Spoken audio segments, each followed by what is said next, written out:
See? Look. See how you translate this?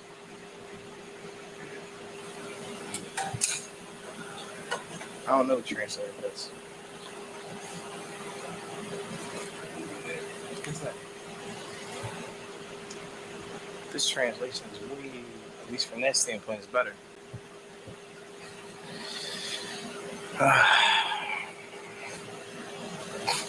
Right? Shah. بسم الله الرحمن الرحيم الحمد لله والصلاة والسلام على أشرف الأنبياء والمرسلين نبينا محمد وعلى آله وصحبه أجمعين اللهم انفعنا بما علمتنا وعلمنا ما ينفعنا اللهم زدنا علما إنك أنت عليم الحكيم اللهم اجعل هذه المحاضرة حجة لنا لا حجة علينا يا رب العالمين أما بعد. Alhamdulillah, today we're going to be continuing in a class that we started a few months back.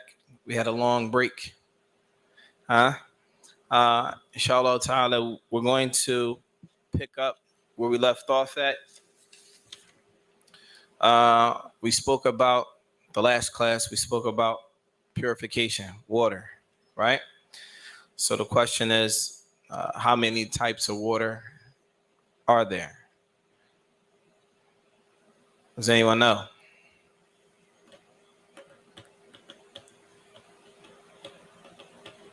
Good. Sheikh, I was waiting for you. Huh? How many types of water are there? You say two. What are they? Pure and impure. Is that correct? Gee, that's it. Hey, Sheikh, what about you?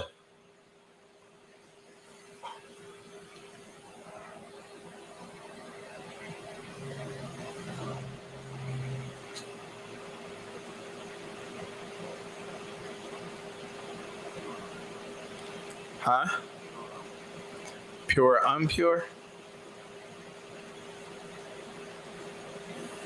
You got the book right there, man. Just open it up. It's all right.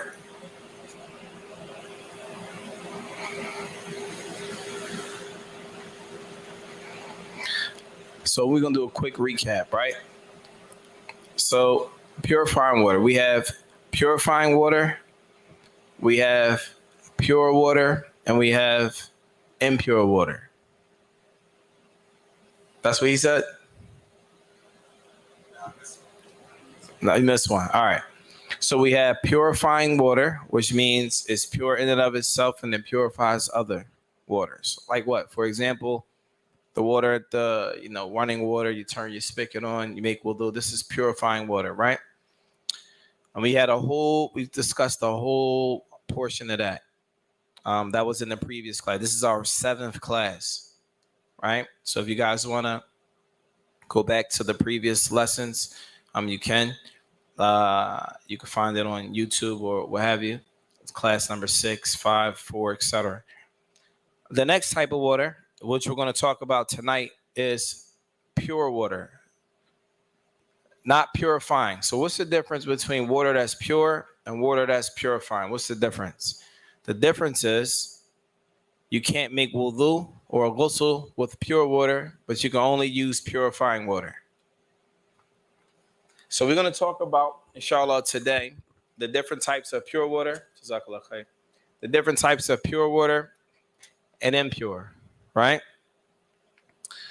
And we're coming from one of the classical texts of Hanbali fiqh of Imam Ahmad ibn Hanbal rahimahullah ta'ala.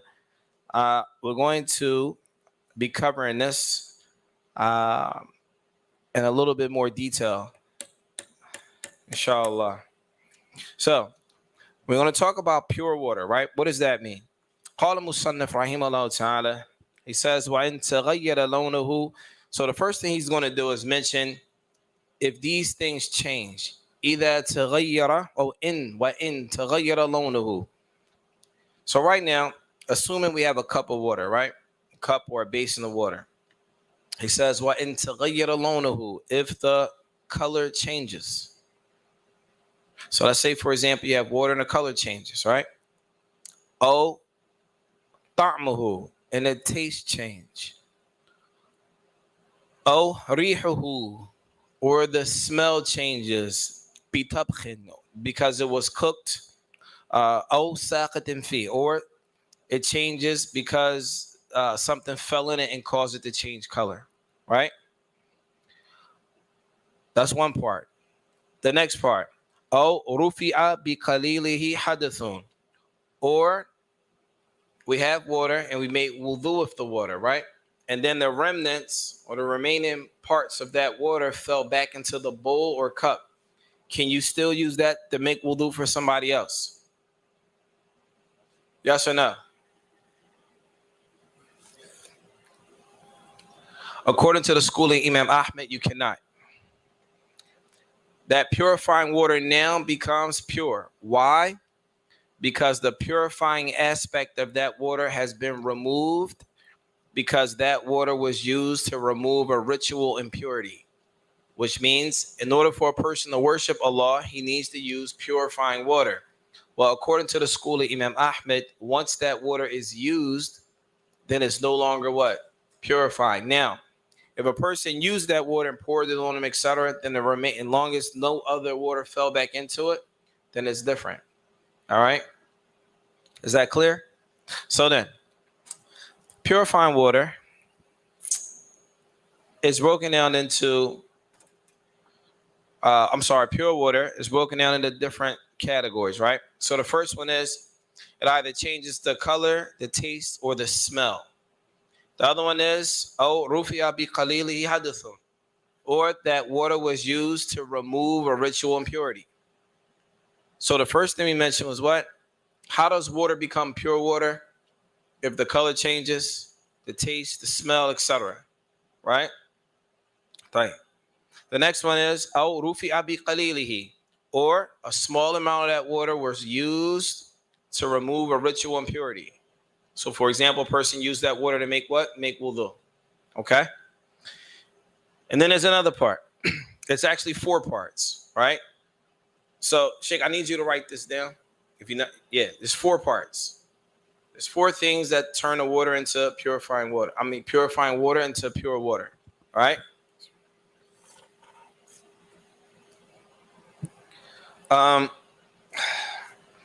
The third thing, غمس فيه يد قائم من نوم الليل ناقض لوضوء. He said, or a person sticks their hand in the water. So right now we have a base in the water, right?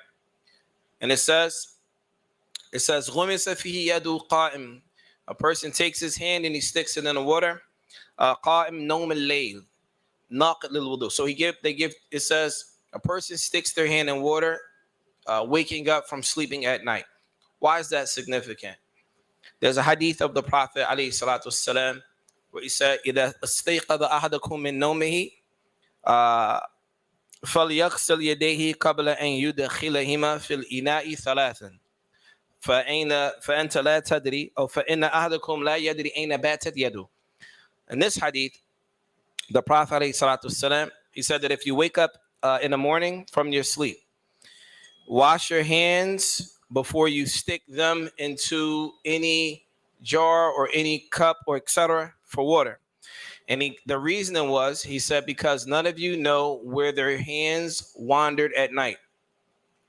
So, in this case, if a person sticks their hand in water, it must be, if it takes it from becoming purifying water and turns it into pure water, it's because they stuck their hand in it when they woke up from sleeping at night. Now, is there a type of sleep that does not break the wudu? There's not all sleep break wudu, huh? Is that true or false? You said false? All right, what type of sleep doesn't break the wudu? When you're not in a deep sleep. Does that make sense? Yeah. All right. So, the type of sleep that does not break the wudu is a type of sleep of a person when they're laying down, they're still cognizant of what's going on around them. They're still aware. they still understand that there are things going on around them. Right? Have you ever slept and you can hear people walking? Hear people talking? But you sleep though. You might even be snoring, but you still hear people talking. You hear yourself. I don't know about that. Anybody here snore? You hear yourself if you snore? You don't know? You do? Well, how would you know? Can a person hear themselves when they snore? If they snore? That's a good question. Can a person hear themselves if they snore? Yeah, but can you hear yourself? Like, do you know if you snore? So you can hear yourself snoring. I think you can sense that you can snore and might hear the Is that true? When you grok, you can hear yourself snore? Okay. All right. So anyway, so it says that if a person أو غمس فيه يد قائما من نوم الليل ناقض للوضوء. So if a person wakes up at night or wakes up and they stick their hand in the water and it breaks the wudu. If you have pure water, right, it's purifying, but you wake up from the night, you stick your hand in the water before washing your hand 3 times. This takes this purifying water and turns it into pure water, which means this water cannot be used to make wudu anymore. Is that understood? All right. Go ahead, Sheikh. If you take a ghusl, so we didn't get the ghusls yet. But what's your question about a ghusl? Salam rahmatullah barakatuh. If you decide to make wudu inside the shower, okay. Is making wudu inside the shower good? No, is that what you're asking? I just want to make sure I understand the question. Say again. So I'm going to ask you the question. Why would it be a problem making wudu inside the shower? No, I'm asking you, why would you ask the question? What's making you ask the question? Good. There's a difference, right? Listen, okay. So what I'm saying is that you sticking your hand in the water. We're talking about sticking your hand in a bucket or a basin of water. That means the water is still, it's not moving, and you're sticking your hand in it. Whereas a shower, the water is constantly flowing. So you're not sticking your hand in something, right? But the water is constantly coming. So that's the difference. Okay? Right. So the next part. So far we got 3 things that turn pure water or purifying water into pure water. The first section is changing the color, the taste, and the smell, right? The second one is using this water, and this water was already used to make wudu for someone else. The third part is sticking your hand in water when you wake up from night while you were sleeping at night to make wudu, or just to use that water. It removes the purifying factors of that water, right? So those are the 3 parts. The last part is or it's the last thing that we use. So I'm going to explain this, right? So let's say, for example, you got some impurities on your hand, something najis, right? Maybe you're changing your son or your daughter's diaper. They're 3 years old, 4 years old, and you get stuff on your hands, right? Right. According to the school of Imam Ahmed, there are 3 positions as it relates to removing impurities from your person or impurities from something, right? The first position is that is only required to wash it 1 time. That's one position, and this is the position of the majority of the scholars of Islam, right? The second position, a qawl al-thani, is that you wash it 3 times. And then the qawl in the last position is from the mutaakhirin, from the Hanabila, which is the most, the later scholars of the Hanbali school. They say you must wash it 7 times. you must wash the impurity how many times? 7 times. So let's say, for example, and I need you guys to understand this. Let's say, for example, I stick my hand, I'm changing a child's diaper, and I get feces on my hand, right? Now, according to the school of Imam Ahmed, in this particular regard, we have to wash our hands 7 times. So let's assume the first time you wash it, it removed all of the impurities from your hand. In your mind, you're good, but you say, nah, but I'm supposed to do it 7 times. So you wash it the first time, you remove it. You see that it's clean. You wash it a second time, you see that it's clean. Third time, fourth time. The fourth time that you wash it and the water that comes off your hand, what's the ruling on that water? Huh? It's impure. It's not pure. Okay. That's 5. Okay, 5. The 5th time, what's that water coming off? It's not purifying. It's not. Is it pure, purifying, or najis? Which is it? So it's impure. All right. The 6th time. The 7th time. And the water that comes off from the 7th time, what is it? Okay.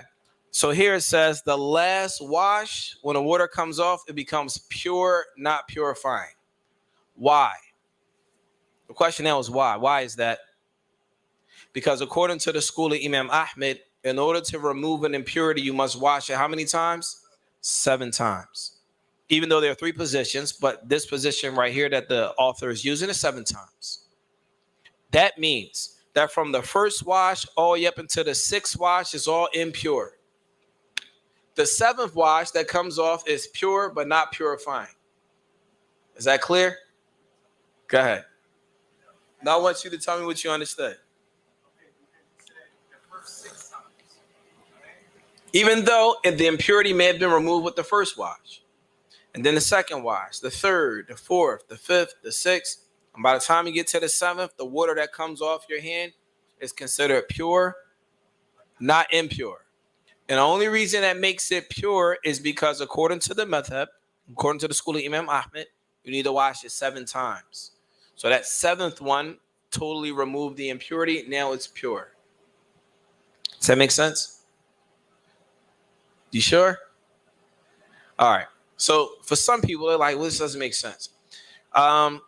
When you study classical Islamic text, it's good to understand these issues, because when the modern issues come, it makes it easier for you to, okay, I know the scholars of the past say this, and this is why they say this, and etc. Now, we didn't get into a whole bunch of dalil yet on these issues, but right now we're giving you a lot of the positions from the scholars of the school of Imam Ahmed.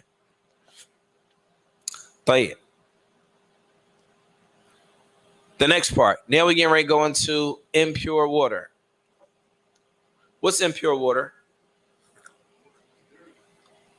Water that's dirty. I'm glad he said that. What is dirt?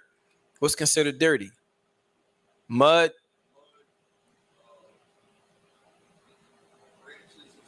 So mud, branches makes the water impure? Okay, anybody else? Anything that has color, taste, or smell makes it impure? Or still makes it impure? Okay, anybody else?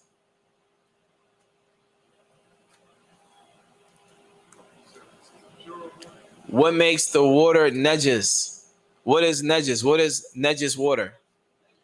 Yeah, impure. Impure is najis. Oh, you gonna change the answer? Go ahead. Urine or feces. Not dirt and trees and branches. That doesn't make the water impure. Right? Dirt, leaves, branches does not make water impure. What makes it impure is that if feces, urine, etc., things like that, bodily fluids that are impure enter into the water, it will make it impure. So we're going to mention some different parts here that makes purifying water impure. So right now, everything starts off as purifying, then it either becomes pure or what? Impure. Somebody might say, why do I got to know all this anyway? It's too much. All of this gives a Muslim preparation to pray. All of this is associated with your worship of Allah subhanahu wa ta'ala, right? So this should let a Muslim know the importance of their prayer, the importance of cleanliness, and the importance that Islam places on these things, right? So there's a whole chapters that just talk. We've been doing this book so far for a couple of months. This is the 7th class, and we're still on water. What does that tell you? Water is important, right? So we're going to cover some other issues here that are quite interesting when we go into it. You're going to really open your eyes to some issues that may be new for many people, and it may be a reminder for some. So the Shaykh Rahimahullah says, وَالنَّجِسُ مَا تَغَيَّرَ بِنَجَاسَةٍ. So first thing they say, najis or impurities, that which is تَغَيَّرَ بِنَجَاسَةٍ. So you have purifying water and some. Now, before we get into this, we have two types of purifying water. We have ma'ul kathir wa ma'ul qalil. We have a large body of water versus a small body of water. The large body of water takes one ruling, and a small body of water takes another ruling. Who remembers what a large body of water is? How big is that? More than 80 gallons, like a little pond or something like that, right? Anything less than that is considered a small amount of water. Any questions about that? Nobody? Right. So then, it says, وَالنَّجِسُ مَا تَغَيَّرَ بِنَجَاسَةٍ. So, right now, we have a small amount of water. For example, we have a pot with some water in it. You put it on the ground. You got a cat. Your cat walked by and peed urinated in the pot of water. This water now is what? Impure, najis. Can we use it? No.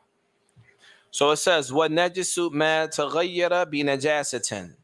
So the first thing is this water changed with the impurity. The purifying water is now impure because some najasa fell in it, right? Right. Let's say, for example, another scenario. You walking, you running around in the park, and you stepped on some dog mess, right?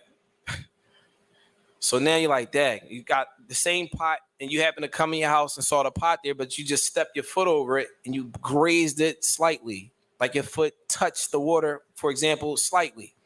Not that anything fell into it, but it says just the mujarrad that it touched it. Now that water becomes what? Impure as well. Right? So then they say, oh, laqaha wa huwa yasir. If a small piece of impurity touches that purifying water, then it changes the ruling to what? Najis. Okay? All right. The next part here, it says, in fasala an mahallin najasatin qabla zawaliha. All right. So let's go back to this issue. Let's say, for example, remember before we said we got to wash it 7 times before it becomes pure? Now we're going to look at it from a different angle. You have shoes. You walk. You was in the park. You stepped in some dog mess. You're upset. These your brand new shoes, and they messed up, right? So you go in the house. You take your shoes. And you turn the spigot on. You start washing it, right?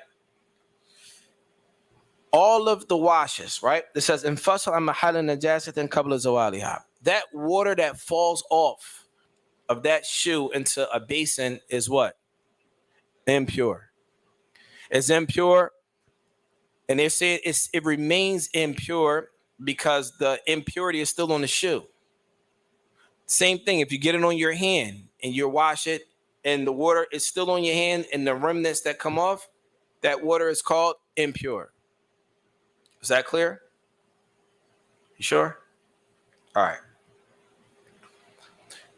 Now we're going to talk about another part here. Another part is, how do we remove impurities? Is there a way to even remove it? Anyone? There are 3 ways to remove impurities. How many? 3. First, before we go into this, does everyone understand? Is there anyone that does not understand? Is there anyone confused? It's easy. Alhamdulillah. So then, the next part we're going to talk about is how to remove the impurities. How to remove it. It's in water. So it says, فَإِنْ أُضِيفَ إِلَى الْمَاءِ النَّجِسِ طُهُورٌ كَثِيرٌ. So there are 3 ways to change the status of impure water. 3 ways, right? The first way, فَإِنْ أُضِيفَ إِلَى الْمَاءِ النَّجِسِ طُهُورٌ كَثِيرٌ. So let's say, for example,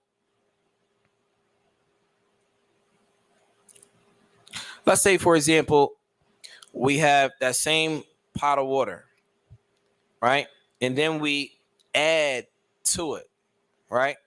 We add 80 gallons to that pot of water that has urine in it from the cat. Now, all of a sudden, that water becomes what?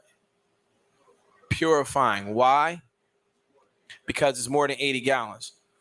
Someone might say, well, what is it? Where did you get that from? An-Nabi alayhi salatu wasalam, he said, إِذَا بَلَغَ الْمَاءُ قُلَّتَيْنِ لَمْ يَحْمِلِ الْخَبِثِ.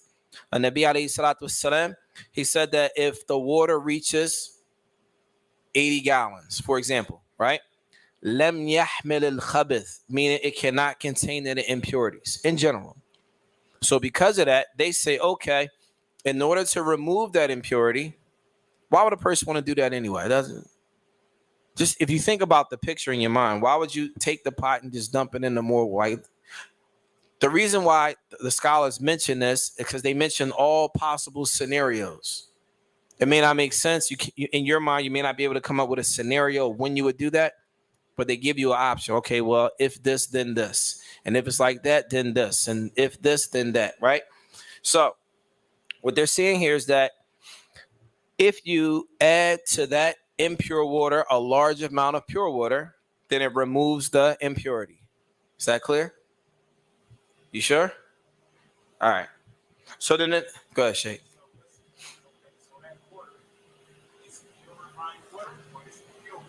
Not shuf. If the water reaches, if it's above, put it like this. If it's impurities in water, they can't go from impurity to pure. Meaning pure or tahir. It would have to go from impurity to purifying. You can't go in the middle with this. Why? Ask me why. Because if you have something that's impure, right? The goal is for us to be able to use the water to worship Allah and make wudu with, right?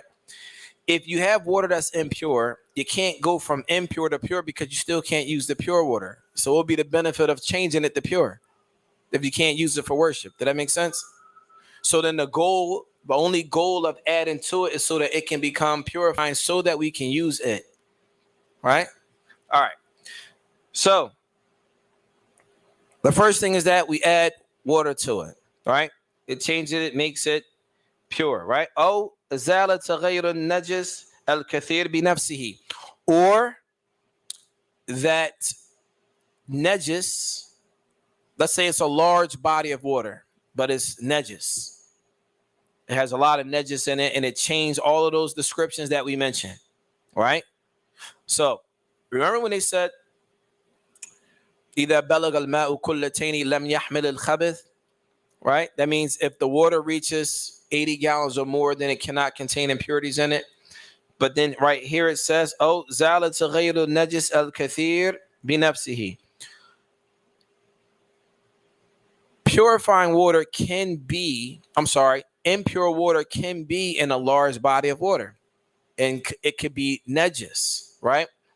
But it can purify itself over time. Yes. So like say, for example, if feces or something got into a large body of water, it can eventually evaporate, dissolve, disappear, and the water will be the same. If it's like this and it purifies itself, then it becomes purifying again. Did that make sense? I lost you, didn't I, Sheikh? On its own. Yes. Okay. Right. The third part, it says, "Oh, nuziha minhu fabaqiya ba'dahu kathirun ghayru mutaghayyir tahur." It says, or you removed it. So let's say, for example, we're still at that large body of water, right? We're still at the large body of water. Muhammad says, you know what? I'm just going to remove this. So he removes the impurities from the water. Even though he removed it, and what remains after it is still a large body of water, then you can still use it. It becomes purifying again. Does that make sense? So then, when we speak about impure water, there are three ways to look at it. Three ways to purify impure water. Number one was what? Who remembers? Add to it. Number two is what? Allowing it to clean itself. Number three is if you take it out, but the remainder must be what? A large amount. That's how we purify impure water. Is that clear? Any questions? Right.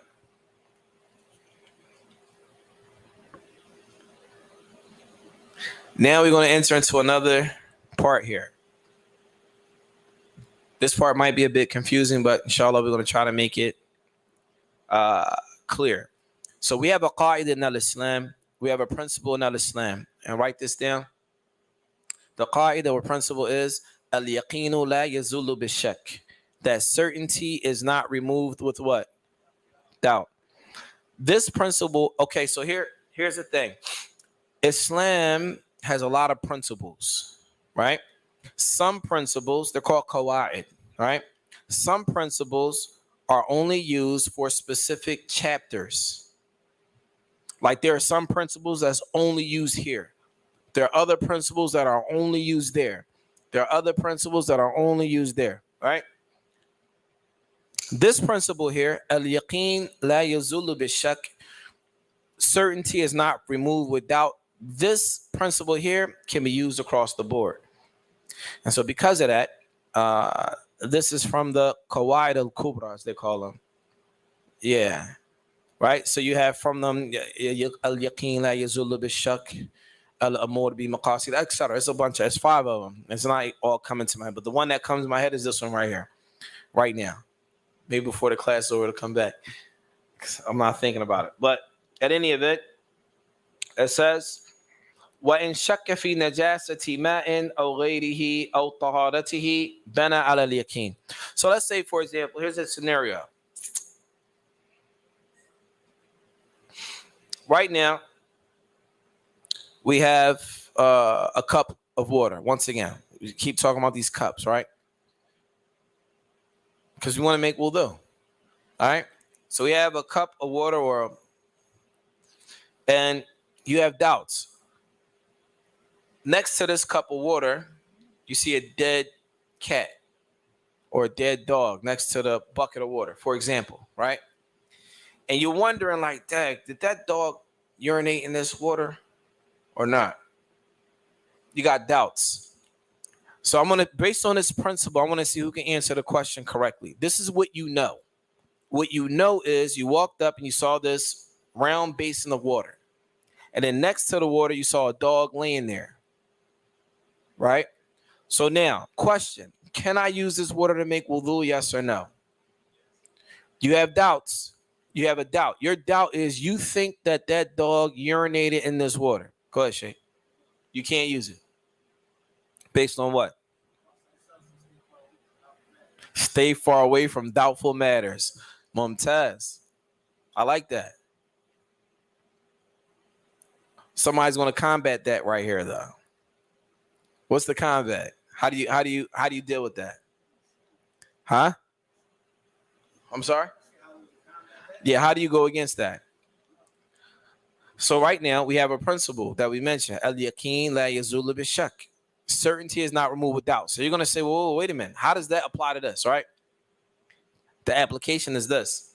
The origin is that you know that you poured that water there. You left it in the basin. You walked away. You was going for a while. You came back. You saw a dead dog, and you wondering if the dog urinated in the water, right? This is how you apply that principle. You look at that water. You have doubts, right? So the first thing comes to mind is, what do I know for sure? I know for sure that I put this water here and it was purifying when I left it. What I don't know for sure is whether or not that dog licked in it or peed in the water, etc. So based off of that, al yaqeen la yazulu bishak, certainty is not removed with doubt. I'm going to use this water. Why? Because I'm certain that it was this way when I left it, and I'm not certain if the dog urinated in it or not. Is that because I don't have no? I'm sorry. Exactly. Make sense? That's how you apply it, though. So then we're gonna flip it around, right? Let's say, for example, you walk past a well, right? In that well, you know that a dog urinated in it, has all types of impurities in it. You know this for a fact. The next day, you come back, you need to make wudu, and you see the same well. It looked like it might be clean. Like it looks like they may have cleaned it out. Do you use that well or not? Do you use it? Yes or no? He says no. Why not?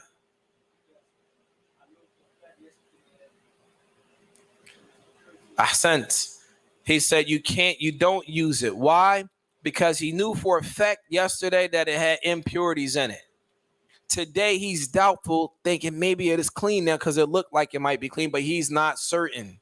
But he was certain the day before that it had dead stuff in there.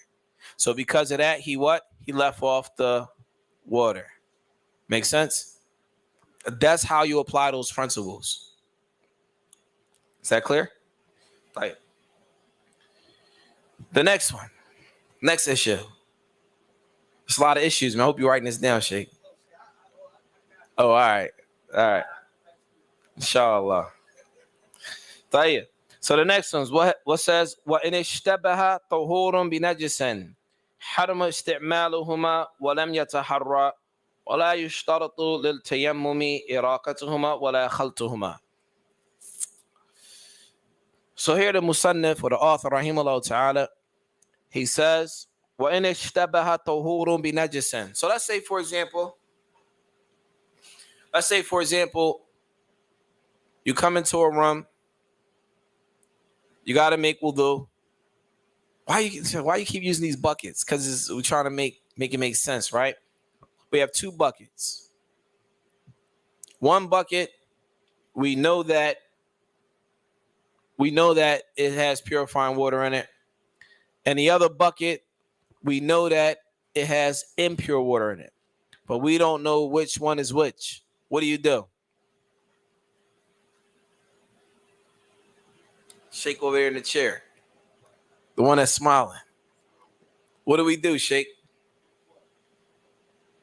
What do you mean? What are we talking about? Where you at? Are you with us?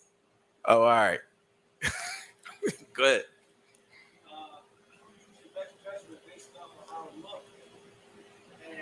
You use your best judgment based off of how it looks? Okay. Based on what? So you're not sure. You're not sure and you have no certainty at all associated with none of it. What do? You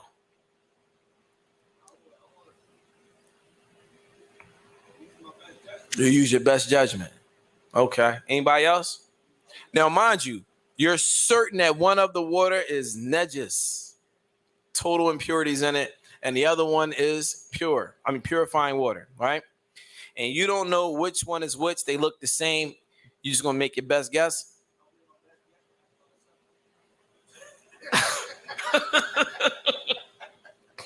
Mashallah. Okay. You ain't got no choice. You do the same thing. Bismillah. What would you do?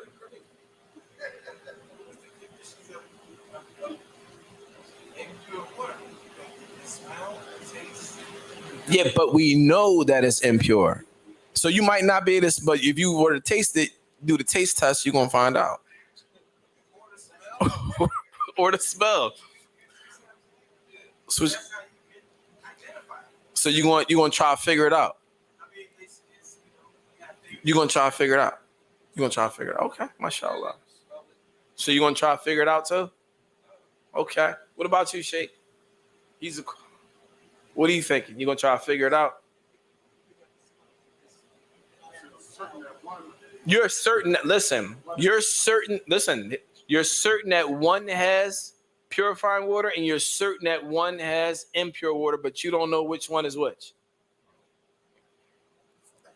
What are you going to do?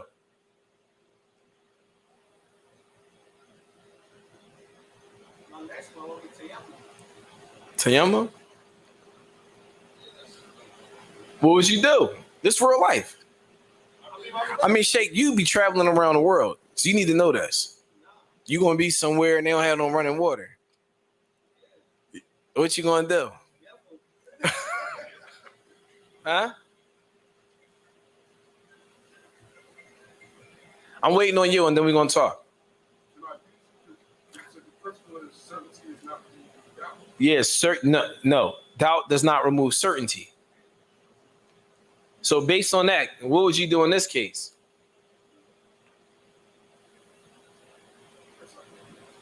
You what? You can't use it. So let me say this. Mashallah, Sheikh is right. You can't use it. Why can't you use it? Because you're certain that one of them is pure and you're certain that one is impure. And you're doubting which one is like, so now you gotta what? Leave it off. Right? So listen. So the author, Rahimahullah, he says, Harama isti'maluhuma. He said it's haram to use both of them. Walam yataharrar. And you do not taste test. Like, all right, is this cool? You don't do none of that. And then he says, for some of us, they say, wait a minute. Allah says, because now you want to make tayammum.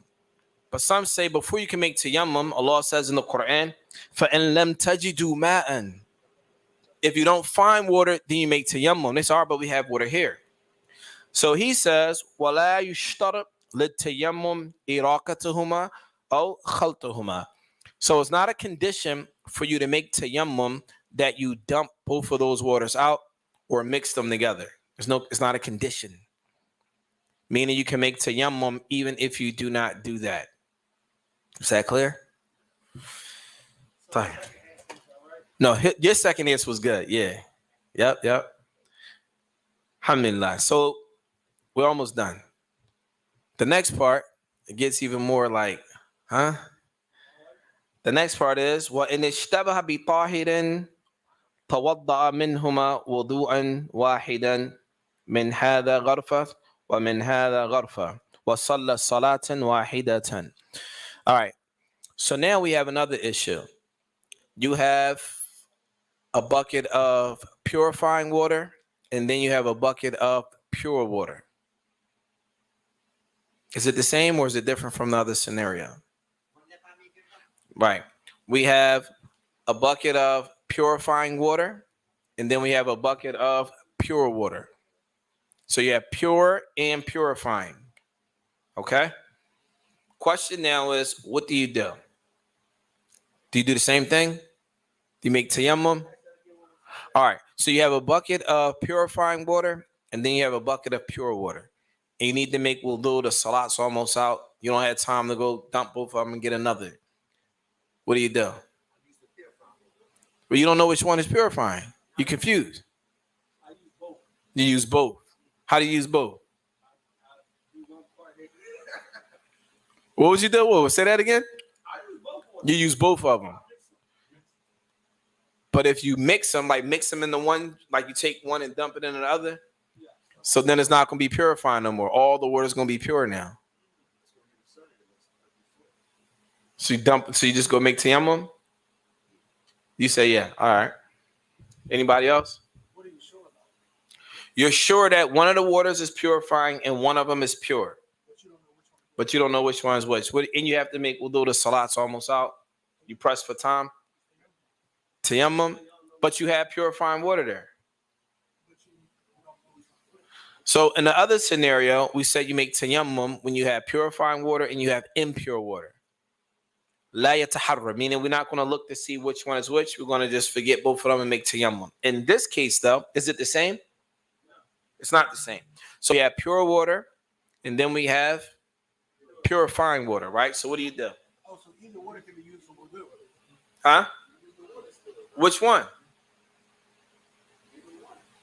It can't be either one because you can't make wudu with pure water. You can only use purifying water. But you don't know which one is purifying water. I'm certain that I can't use one, so I'm not going to use it. You're not going to use what? You're not going to use either one. All right. So I'm going to tell you what the fuqaha say.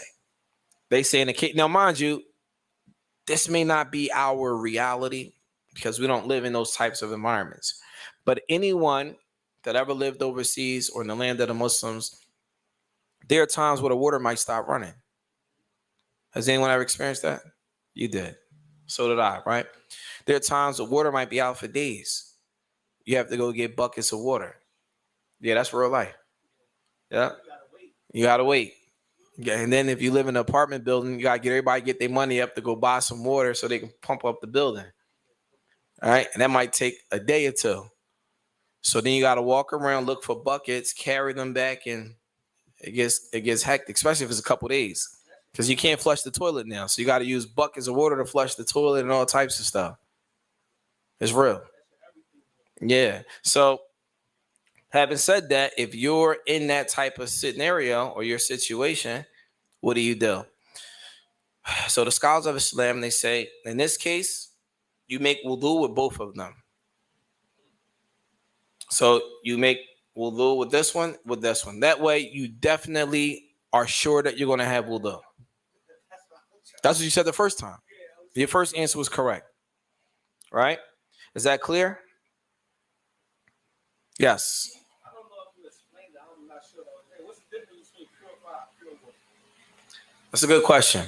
And I did explain it. The difference between purifying water and pure water. Purifying water, it says al-ma'ul baqi ala khilqatihi, that the water that remains in its natural state, the state in which it came. For example, water coming out of the spring, rainwater, anything like that, that has not been changed or altered by us in any way. This is considered purifying water. It's pure in and of itself, and it can purify others. Pure water, and you'll find that some of the modern scholars and some of the modern scholars' books of fiqh, they don't have a pure. They just have purifying and impure. They don't have them. They don't mention the middle part. But with, Imam Ahmed's method, they mention the middle part. So we're going to mention the middle part, right? The middle part, which is pure water, is any water that changes the color, taste, and smell. So, for example, right now I'm drinking. Now, every liquid falls into purifying, pure, or najis. Every liquid, every water, right? So right now I have a cup of water here. I put a tea bag in it, and it turns green. Is this purifying? Can you make wudu with tea? Why not? Because it changed. Because it changed. Can I make wudu with Gatorade? No. Why? Because it changed the color and taste and smell, all of it. Yes. So what is something that's less distinctive, such as like a core water or an essential water? All right. So the question now is, it goes back to the principle. Does it change the color, taste, or smell?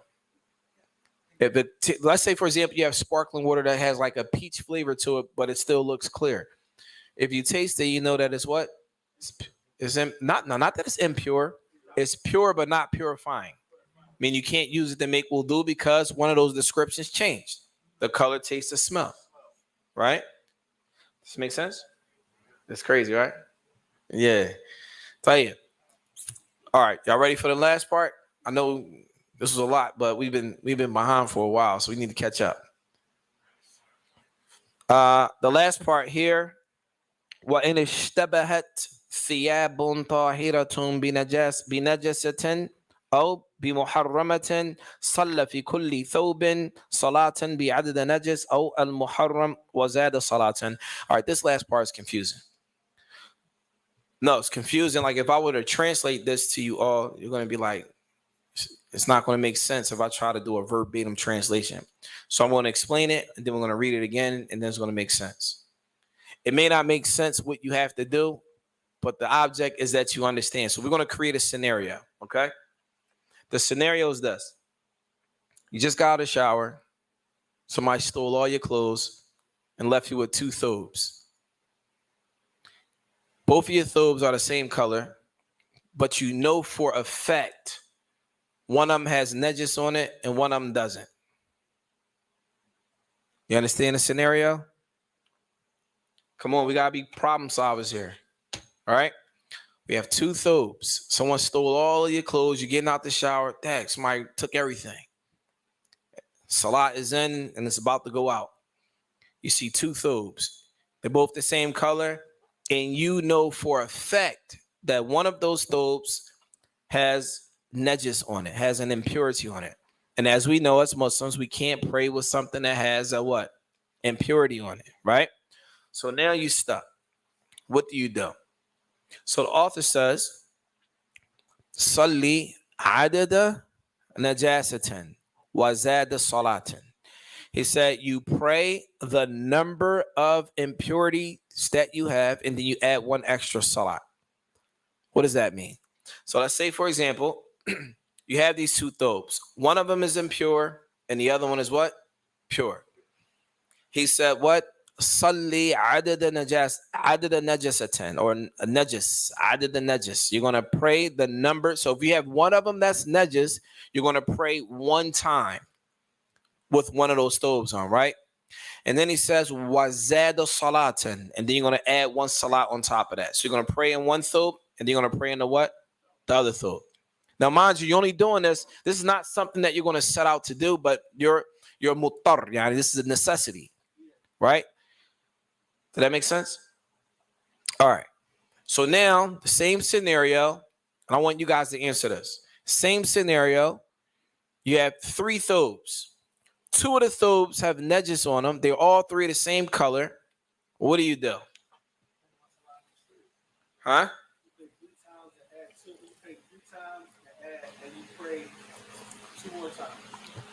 So you pray 5 times? Maybe 6. Okay. Anybody else? Yes. We're not talking about the thobes right now. We're talking about how many times you pray. You say one salat in each thobe. Okay. What do you say? You said you pray in all three. Why all three?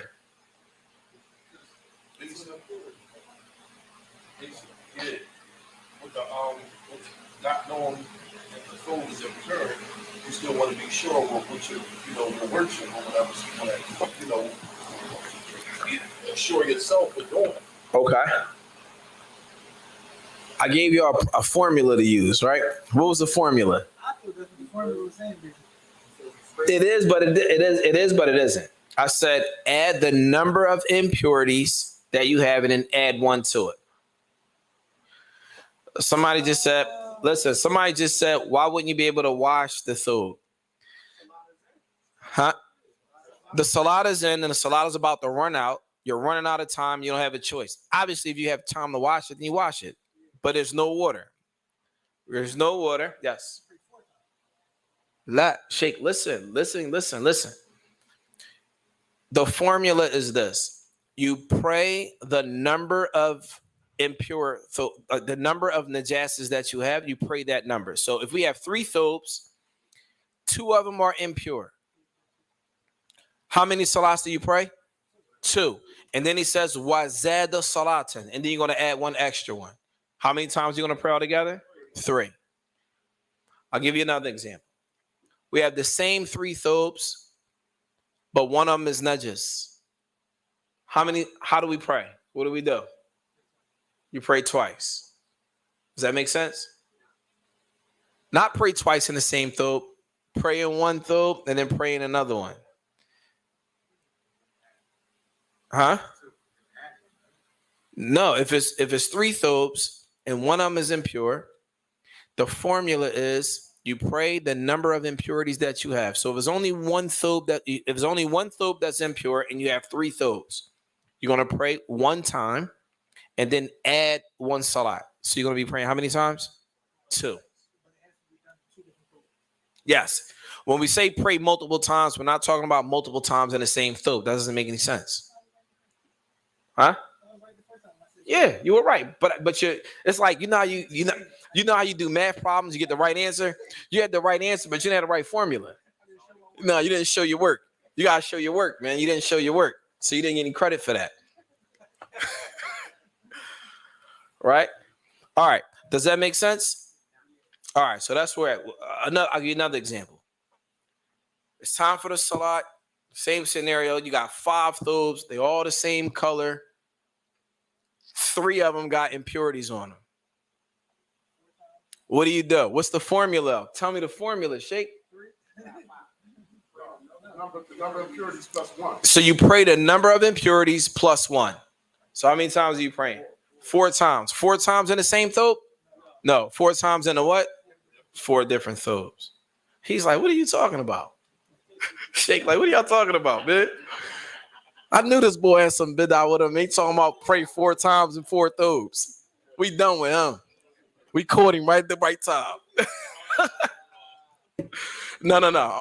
But is everybody clear on that? Is that clear? Alhamdulillah. Any questions? Go ahead, Sheikh. This explains the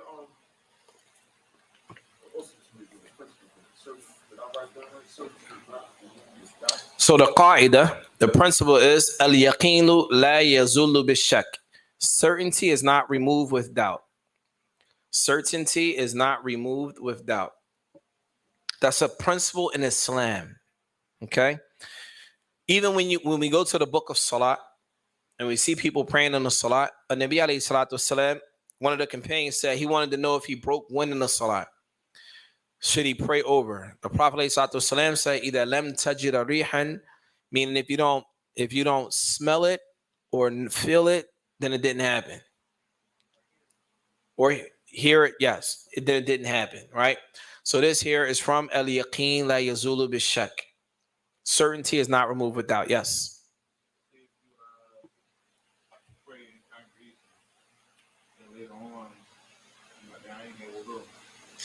Good question. If you pray in congregation and later when you realize you didn't have wudu. So my question to you is this. When you prayed in congregation, are you certain that you didn't have wudu or are you doubtful that you had wudu? When you prayed, you forgot. Or say after you prayed, you realize. But when you prayed, you probably was talking, doing something there, and the spot came in. You prayed. After the spot, you're like, oh, man, I ain't had wudu. And you're certain that you didn't have wudu. Then you pray again. So then, if a person prays and then they realize they don't have wudu after the salat, then you pray that salat again. You pray it again. Another scenario. If a person, let's say if a person does what? If a person, I don't know. I can't think of something. Give me another scenario. Somebody. Doubts in a salah. Okay, I got one. If you prayed and you finished praying, and later on then you question yourself because you're not sure if you had wudu for the salah. How do you fix those problems? What do? You finish praying, and then now in your mind you're thinking like, dang, did I have wudu? What questions do you ask yourself at this point? Does anyone know? You go back to what you were certain about. So your certainty can go back like this. At any point in time, was I certain that I had wudu? And if so, when? Did that make sense? When were you certain about the wudu that you had? If you could say, Dak, I remember right before I prayed, I know for a fact I made wudu. But now you're doubting, but did I break my wudu or not? Then you go back to certainty. You are certain that you had wudu, and that certainty remains until you're certain that you broke it. Does that make sense? So you leave it off. Another question. What if a person has doubts in a salah about the number of raka'at that they prayed? Did that ever happen to anybody? What do?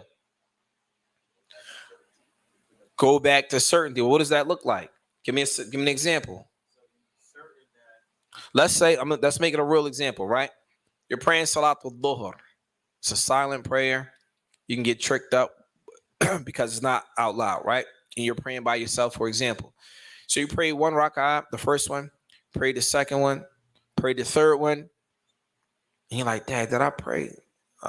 What do you do? Because now you're confused. You think, is this really my third or my second? What do you do? You see if you had made the tashahhud, but you might have forgot to make the tashahhud. What do you do? Go ahead, Sheikh. I see you. Don't hide behind a chair. I'm looking at you. Ain't nothing over there. Go back to number one. Certain that you made one. You're certain that you made one. So you go back to what you're certain of. So let's say, for example, when you prayed, you're like, man, am I on the third one or the fourth one? I don't know, but I know for a fact I did two. Then I'm gonna go start with the third one because I know I did two. I know, no doubt about that I did two, but I'm not sure about three. So then you go back.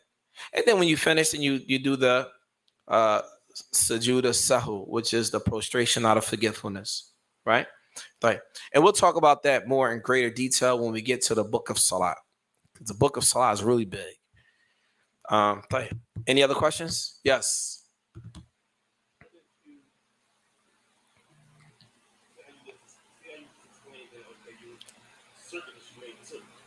Right. So now you go back to that two, maybe you do two more.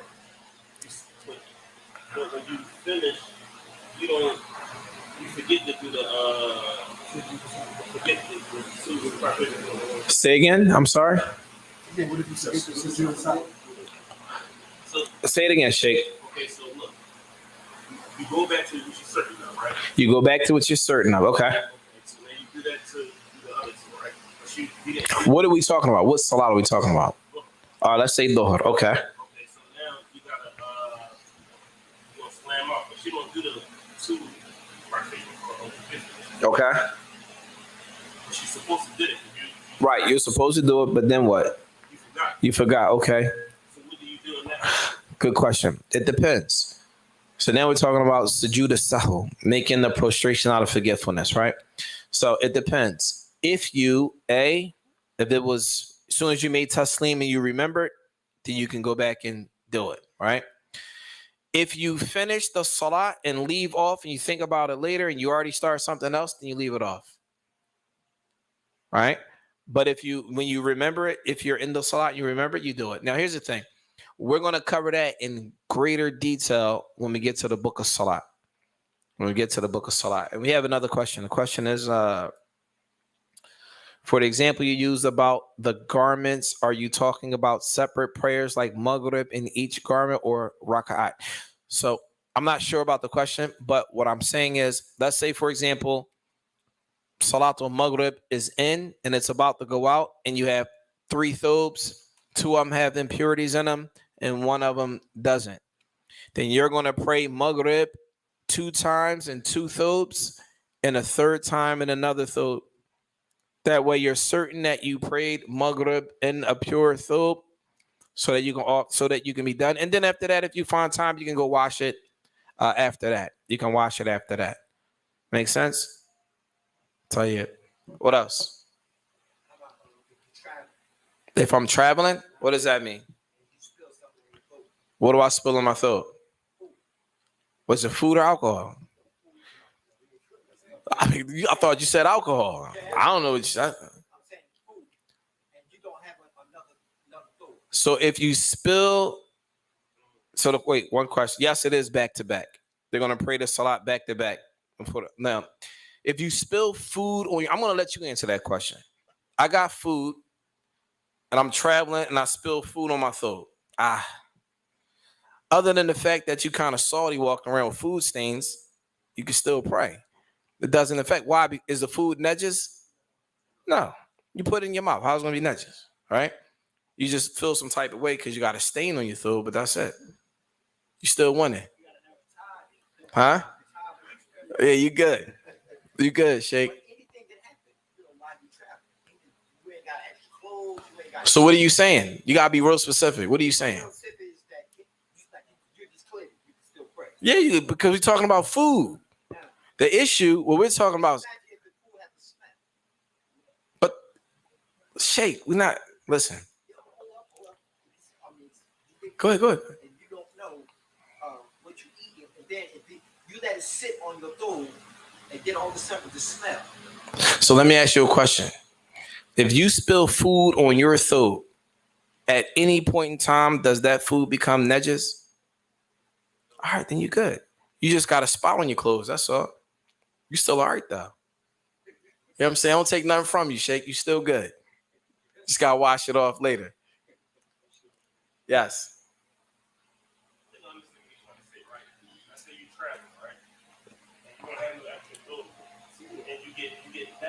He didn't say that, though.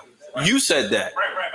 But you can't add, you can't speak for him. What type of language y'all got going on? I only speak about what he said. He didn't say that. That's what you said. Is that what you was trying to say? But you didn't say that, Sheikh. So now so that's a different scenario. So in a case like that, if a person is traveling and he gets najis on his stool, I'm gonna let y'all answer that because we went over that tonight too. See, I'm gonna tell y'all something, right? The purpose of these classes so that you don't ask me stuff. The purpose is to give you tools so you can use them yourself and apply it on your own. So this is practice, right? So I'm gonna give you, what do? You get whoever was in class tonight and everything that we covered. 1, 2, 3, 4. You guys were here from the beginning. Everybody else came late. The rest, the guys that were here earlier, educate everybody else. You get some impurities on your throat.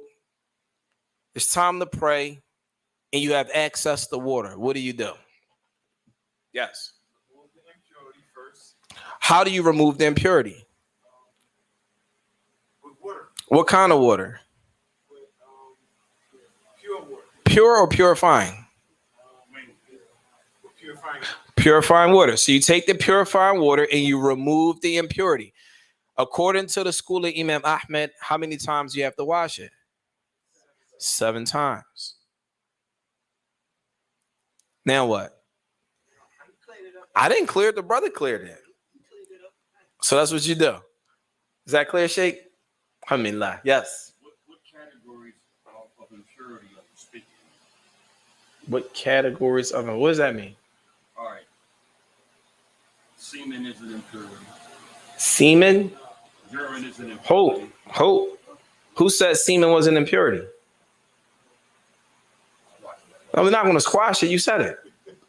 Who said that was an impurity?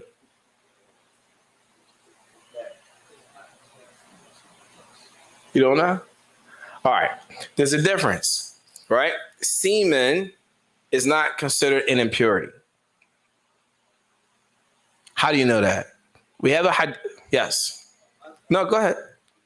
No, well, go ahead. I used to wipe off the semen off the booze and cross it. I sent before he went to the salat. Now the thing is this: if it was an impurity, he would not be able to go to the salat with that on his garments, right? So when we mention impurities, we're not saying you. I'm not saying you want to walk around with semen on your clothes, but I don't. Shake, laugh. Don't laugh, man. Huh? Okay. Now the thing is, when we speak about impurities, right? Najis, things that are najis, it's clear, like urine, feces, like that. Some even say blood, but we'll talk about that later. Yes. So, okay. Because I was thinking about what you were saying, and I was thinking about the question that he was asking. The first thing I told him, okay, when it came to the food, what is one is eating camel meat? I'm sorry? I said I was thinking about what he was saying. Okay. About the food, and I was thinking about what you were saying as far as food would not be an impurity. But then I thought about what if a person is eating camel meat? So the question, here's the thing. If a person ate camel meat, my question to you is this: is camel meat an impurity? What do you know about camel meat? And after eating, you have to make it work. All right. What he knows about camel meat is that, see, this is the problem sometimes, right? We will read a hadith about camel meat. If you eat camel meat, it breaks your wudu. It makes you make wudu. You have to make wudu. It doesn't mean because you have to make wudu that the camel is impure. That's not the connection. Sometimes we'll come across something, say, if this, then that, but that's not always the case, right? Some of them say that you make wudu after eating camel meat because is the strength of the camel, etc. There's different interpretations that the ulama have, but they don't look at it like it's something that is najis. Okay? Just imagine if camel meat was najis, we wouldn't be allowed to eat it. Right? Even when it comes to slaughtering, one har, a nahar. A nahar is when you slaughter a camel. You wouldn't be allowed to slaughter a camel to eat it if it was najis. Right? But I can see how a person can say that, because if you look at it, you got to make wudu, then it must break your wudu. Then that means if it breaks your wudu, then it must be what? Najis. That's not the case. Right. Any other questions? Yes. Why does it break your wudu? Because the Prophet ﷺ says so. And here's the thing. We go back to what we learned a long time ago, right? Rulings in Islam take two reasons, right? Two types of rulings, right? Which means we know the reason for the legislation, or we don't know the reason for the legislation. If we don't know the reason for the legislation, we say what? Sami'na wa ta'na. We hear and we obey. If we know the reason for the legislation, then we can say, okay, this is the reason why camel meat is impermissible. This is the reason. So then we can apply that to something else, possibly. Okay? Any other questions? Everyone's all out? Go ahead, Sheikh.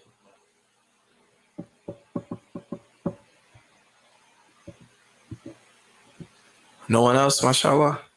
Right. Then what's today? Monday? So then Thursday, inshallah, we'll pick back up. We're going to Bab al-Aniya. Bab al-Aniya. If you have this book right here from Musa Ferber, his translation is actually better than this one. This one? I don't know. I think he ordered it off Amazon. But both of these are both of these are Zaad Al-Mustaq'ni, but the translation in this one is better. The translation in this one is good, but if you're using this, we may have to change some of the translations because it's incorrect. Some of them. But this one is the translation is much better. Yes. You want to take a picture after class? Okay, inshallah. Well, let me see. So this one here is just the translation of the text of this book. This book here is an explanation. And this one you have the explanation from Sheikh Saleh Fawzan. This is the explanation. This here is just the text. I'm telling you that the text in here is translated better than the text in here. Not that this text is wrong all the way, but I'll give you an example. I'll show you just so that we're clear. I don't want to say that somebody, he's hating on the translator. I don't even know the translator. So I'll give you an example. If you turn to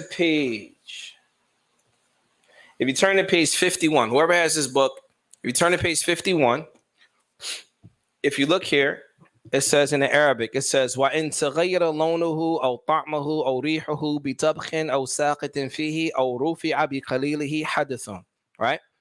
If you look at the translation, it says, if the color, taste, and smell changes due to cooking it or a foreign object falling into it, or if it was used to remove filth. Hadith is not filth. Hadith in Islam is a ritual impurity, is not filth. Filth la yaqumu bil badan. A person cannot have filth inside of their body. But inside of your body, you can be muhdith. Did that make sense? Al-mu'min la yunjus, meaning a believer cannot be najis. So here it says it removes filth. The term filth is only used for impurities like najis, something that's tangible. Tangible meaning something you can touch, see. Filth. You can see filth.